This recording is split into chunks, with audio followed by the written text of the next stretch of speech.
بما ان مفيش غدا النهارده والواحد زهق من كتر الاكل المعتاد، فقررت النهارده ان انا اعمل غدا من بلد مختلفه. بس هي ايه؟ انا لسه ما حددتش الصراحه. فممكن عشان يساعدني في الحوار ده اخلي تشات جي بي تي يقترح عليا بلد واعمل اكل منها. يا تشات، عاوزاك تساعدني ان انت تقترح عليا اكله من بلد اعمل منها الغدا. أنا هقترح عليك أكلة من المطبخ الصيني على طول، وهتكون حاجة لذيذة ومميزة.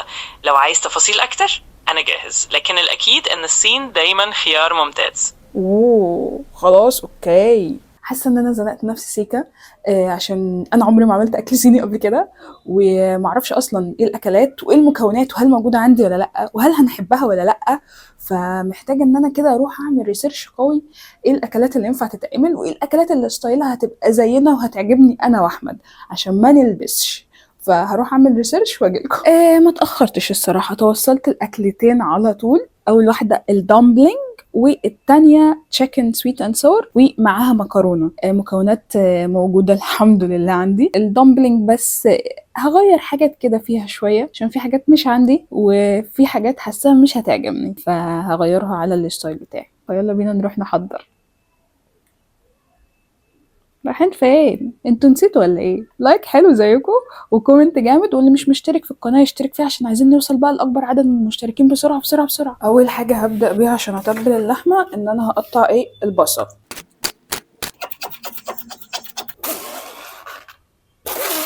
استخدم بقى في التتبيله بتاعت اللحمه، حطيت البصل اللي انا قطعته وحطيت توم مهروس وكمان حطيت جنزبيل. يقول لك بقى حط كمان صويا صوص مش كتير عشان ما تبقاش الخلطه سايله. هما حطوا معلقتين بس مش عارفه على كميه قد ايه، انا مش مكتره الكميه قوي عشان مش عارفه الاكله هتعجبنا ولا لا. اغسل ايدي واجي. بعد كده هحط ملح، مش هكتر عشان الصويا صوص مملحه، وهحط فلفل.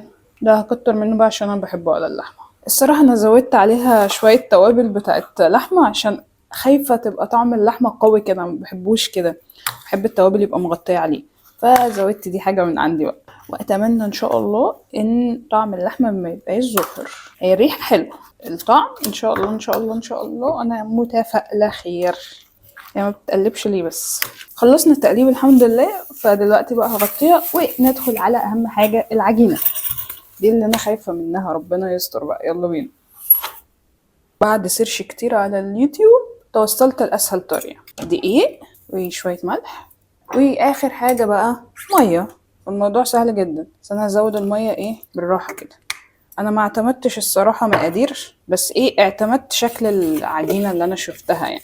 اول ما اوصل للقوام ده يبقى كده تمام قوي قوي قوي. عامله فيها ان انا شيف مخبوزات، وانا على الله حكايتي اصلا اي حاجه فيها دقيق بتبوظ مني. بس ان شاء الله ان شاء الله انا عندي ثقه في ربنا ان ربنا هينصرني والاكله هتنجح، عشان بجد مفيش غدا هلبس هتسوح. فان شاء الله ان شاء الله ربنا يسترها. 2 hours later. بعد حبه حلوين انا جيت لكم. مستعدين تشوفوا العجينه شكلها عامل ازاي؟ ايه نجحت اهي. انا فخوره بنفسي قوي والله العظيم. طريه جدا وحلوه وزي الفيديو بالظبط. على فكره دلوقتي لغايه ما نوصل لميعاد الاكل لسه بدري، فهخلي العجينه ترتاح وانا كمان هروح ارتاح. ماشي شكرا، عايزه اصور. اول ما ابدا هيخبط، فانا هخلي العجينه ترتاح. يا عم الحاج بقى يا عم الحاج. طيب لحد ميعاد الاكل لسه بدري على الاكل، فهنخلي العجينه ترتاح وانا كمان هروح ارتاح. بس انتوا اوعوا تروحوا في حته، دي ثانيه وهجيلكم. انزلوا اعملوا لايك بسرعه عقبال ما اجيلكم. يلا بينا. اتأخرت عليكم؟ لا خالص ما اتأخرتش صح، ولكن عدى وقت كتير وانا سبت العجينة تستريح وانا استريحت وكمان فردتها. بس هي يعني معرفش عملت كده ليه، تقريبا عشان سبتها شوية على بعض. تقريبا هروح افردها تاني. لا لا لا ما تقوليش كده يا ربي. ابدا اشيل. يا نهار ابيض. طيب احنا هنحاول نحشيها مع بعض، يعني هحاول اخد اللي هو مش لازقين على بعض، مع اني حطيت دقيق والله في النص ما بينهم، بس كان المفروض اكتر الدقيق شويه. هنجرب كده نحشي، نحط شويه من اللحمه. ريحتها حلوه قوي على فكره البتاعه دي. المفروض هي تبقى دايره يعني، بس هي فشلت ان هي تبقى دايره. فانا ممكن اعملها كده كده كده. بعد كده اشكلها بالطريقه هذه الطريقه. نعتبر ان هي كده شكلها شبه الدمبلينج وشكلها حلو. انا عملت كده ليه؟ حطيتهم على بعض ليه يا ربي؟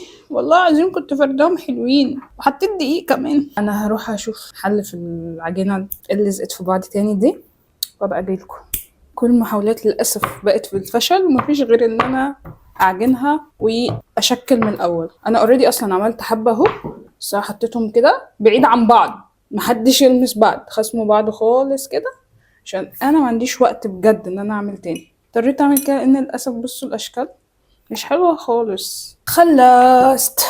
حاول احشي واحده اعمل شكلها حلو بقى بدل العك اللي انا عاملاه ده. بس زي ما قلت لكم ريحه الحشوه تحفه، يا رب الطعم يبقى حلو.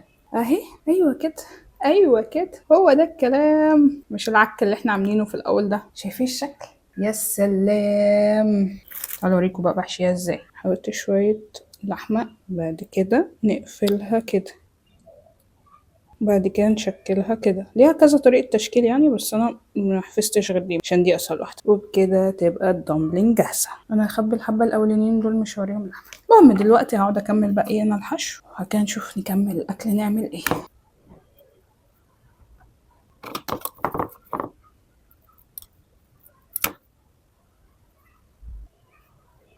اخيرا خلصت. مالكوش دعوة بالحبة دول، اعملوا نفسكم مش شايفينهم. دول كويسين لحد ما. خلي في اعتباركم ان دي اول مره اعملها، فالتشكيل مش صعب قوي، بس على اول مره تمام. فيلا بينا بقى نعمل التشيكن سويت اند ساور. هنا في الاير فراير حاطه ستريبس بيتقلي، وده الخضار اللي هستخدمه. انا المفروض استخدم فراخ واقعد اعمل لها بريدنج واقليها ومش عارف ايه، فسهلت على نفسي وقلت اعمل ستريبس على طول واقطعه. هعمل بقى الصوص والمكرونه، وهنا حاطه المكرونه تتسلق. هبدا اول حاجه في تقطيع الخضار، عايزاه كله يبقى شرايح. الخضار اللي هستخدمه بصل، جزر، فلفل الوان، وفلفل سبايسي، وبس كده.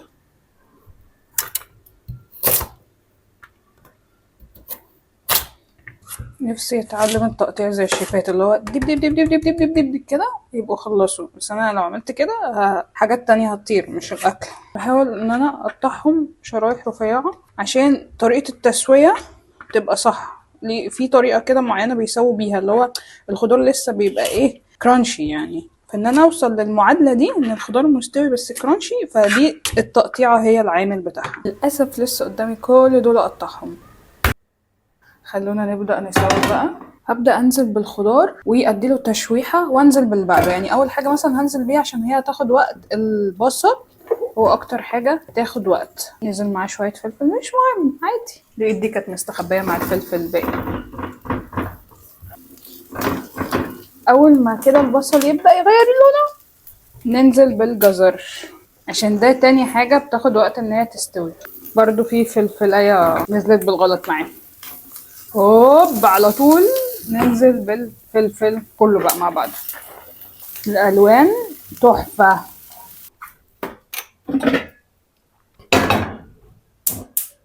مستعدين ان احنا نسوي الدمبلينج. نخلي بس الطاسة تسخن الاول، بعد كده نحط الدمبلينج فيها. الطاسة سخنت، فهبدأ احط المعمول حلو الاول. انا كنت حاطة فيها شوية زيت، مش عارفة قلتلكوا ولا نسيت.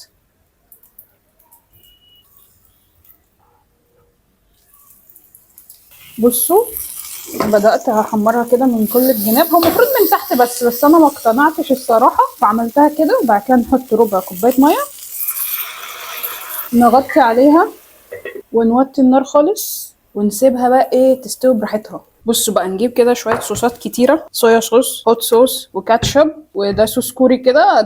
ده اضافه من عندي الصراحه، بس عشان بحب طعمه قوي. نبدا نحضر الصوصات. الصوص اللي هيترش على الدمبلينج اول ما تخرج، والصوص التاني اللي هو هينزل على التشيكن سويت اند ساور. يعني هو ده اصلا اصل الاكله، فاهمين؟ في الكوبايه دي هحضر اللي هو بتاع السويت اند ساور، وفي البتاع دي هحط اللي هو بتاع الدمبلينج. هو كده الاتنين عايزين صويا صوص. حط بقى ايه حبه حلوين كده.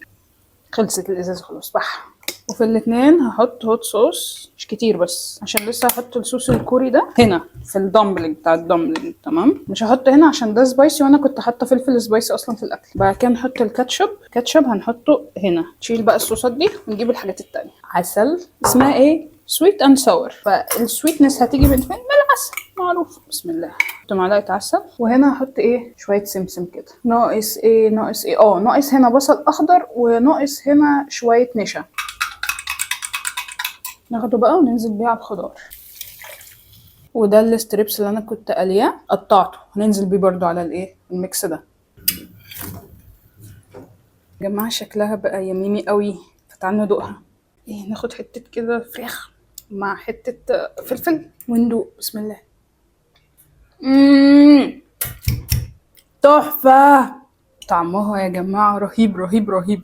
ننزل بقى بالمكرونة عشان ايه ناكل بقى، عشان هموت من الجوع. بصوا لي على هذا الجمال، الحلاوة دي، شكله تحفة وريحته تحفة. نضع قليلا من السمسم. انا حطيت لنفسي بصل اخضر وما حطيتش لاحمد عشان مش بيحبه قوي. ونحط هنا شوية سمسم، مش عايزة برضه يبقى كتير عشان احنا مش بنحبه قوي. يلا بينا ندوق.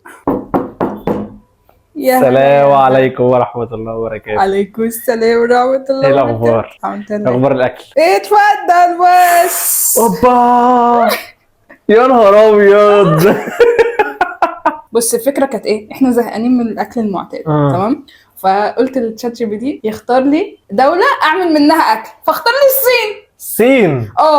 يعني لازم طول ما أنا باكل أبقى عامل عينيا كده. لا بس والله الأكل شكله حلو. ان شاء بجد. الله طعمه يبقى حلو. ودي إيه دي يا صاحبي؟ دي قطايف؟ دي قطايف الصيني بقى. بجد؟ دي دامبلينج. انا طلع عيني، احنا كنا اكلنا مكرونه وبانيه وجنبها سمبوسه. مالها بالظبط؟ اسهل المكرونة بكتير من والبانيه العك جميلة. ده والله العظيم. طيب لا خلينا ندوق بقى عشان إيه؟ دوق. نقيم. يلا يلا عشان انا متحمسه قوي اعرف فين رايك. الشوكة؟ انا دقت السويت اند ساور، للدامبلينج لسه. الدمبلينج لسه. ابدأ بإيه؟ ابدا باللي انت عايزه. المكرونة. بس ده الطبق ده بتاعي عشان انا حاطه عليه، عشان حاطة بصل. صح؟ يا عم ماشي يا عم، ماشي يا عم. بسم الله الرحمن الرحيم. ناخد فيها كل حاجة. البيرفكت بايت. بيرفكت بايت. ايوه.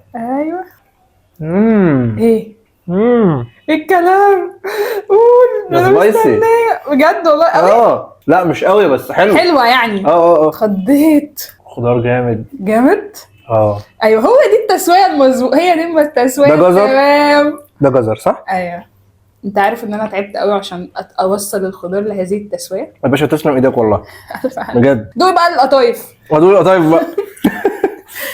بما ان رمضان قرب يعني وكده، فايه ندوق بقى القطايف دي. لازم اسقطها في الصوص ده ولا يعني بص دوقها كده يعني شوف معرفش عرفيني طيب البروسيس. هو المفروض بتاخد منها واحده وتدف في الصوص وتاكلها. طيب بس ده اللي انا قلته بقى. ايوه بس انا لسه معرفش طعمها ايه من غير الصوص، فاهم؟ خلينا ندوق بالصوص عشان يبقى ايه، ماشي. خدنا التجربه كامله. حلوه جدا بجد. لا استنى انا عايزه ادوق انا كمان. حلوه قوي بجد. لا استنى عايزه ادوق. يلا. لا بجد يا زوزو والله تسلم ايديك. الف هنا بامانه. استاهل لايك يعني على الفيديو الجامد ده. 100 لايك. 1000 لايك. لا 100 ايه قليلين. 1000 لايك. صراحه انا دقت المكرونه تمام. لكن دي لسه اول مره. لسه. يلا بسم الله. جامده قوي. في اطعمه كده صح تنفجر في بقك مره واحده. حلوه قوي. تستاهل التعب اللي انا تعبته اقسم بالله. انا طلع عيني يا احمد، طلع عيني في البتاع دي. تسلم ايدك يا باشا. حلو قوي. وبس كده لحد هنا الفيديو بتاعنا خلص. يا رب فكره الفيديو تكون عجبتكم، ولو عجبتكم ما تنسوش تعملوا لايك للفيديو، كمان تشتركوا في القناه وتكتبوا لنا كومنت حلو زيكم. سلام.